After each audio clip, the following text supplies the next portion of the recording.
Fairly busy day for the crew today on board.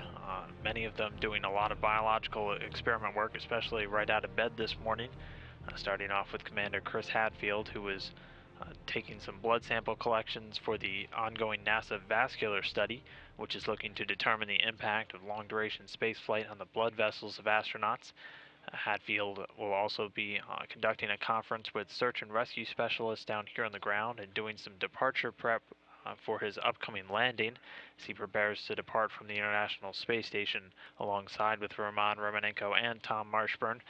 They're looking to depart on May 13th, Houston time, leaving the International Space Station and for their eventual landing in Kazakhstan. Aside from that prep today, Hadfield right now is working with the microflow cytometer on board the station, and a little bit later this afternoon will be involved in a VIP public affairs event. Moving on, our Russian cosmonaut Pavel Vinogradov also taking some saliva and blood collections and storing them in freezers on the Russian segment for one of their ongoing biological studies.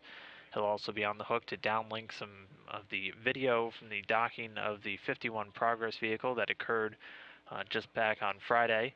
The teams were able to overcome a failed deployed antenna to guide the vehicle into a safe docking. Aside from that, Vinogradov will be working throughout the Russian segment to replace a number of smoke detectors, and within that he'll be assisted by his fellow Russian cosmonaut Alexander Mazurkin. Aside from assisting Vinogradov with that, Mazurkin involved in the lower body negative pressure training today. That's a technique used on board the station to help simulate gravitational stress on the astronauts' bodies.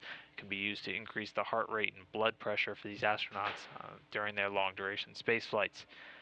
At the end of his day, Mazurkin will take part in the Interactions Experiment, which is a Roscosmos study of personal, cultural, and national differences between these crew members and the impacts that it has on mutual perception of each other and also their group structure. NASA astronaut Chris Cassidy spending a good amount of time today in the Columbus module, working with the ultrasound. He was doing a scan of his spine today. Aside from that, he'll be staying inside of Columbus to do some troubleshooting, checking out a leak on the water pump assembly number 2 in the Columbus laboratory. He'll be working with the Columbus controllers in Munich. Our third Russian cosmonaut, Roman Romanenko, also doing that lower body negative pressure training today and spending a good amount of time inside the Russian segment working on the electric nose experiment. This is an electronic device used to measure the crew's exposure to any bacteria or fungi that may be present in the atmosphere. Also doing some undocking prep work as Romanenko is the commander of that 33S vehicle that he'll be returning home in just under 2 weeks from now with Chris Hadfield and Tom Marshburn.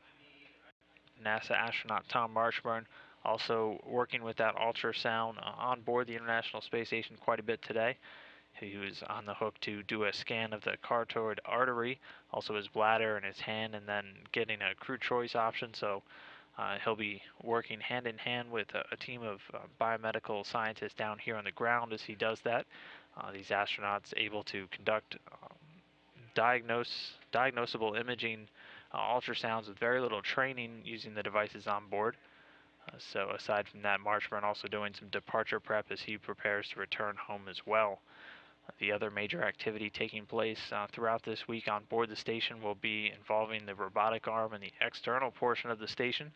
Today, ground controllers here in Houston are going to maneuver that robotic arm known as Canadarm2 over to grapple with the Dexter device, the special purpose dexterous manipulator, as they position it for the eventual start and resumption of the robotic refueling mission demonstration, a remote satellite servicing demonstration taking place in the external International Space Station structure. Those tasks will be picking up tomorrow and continuing throughout the end of the week.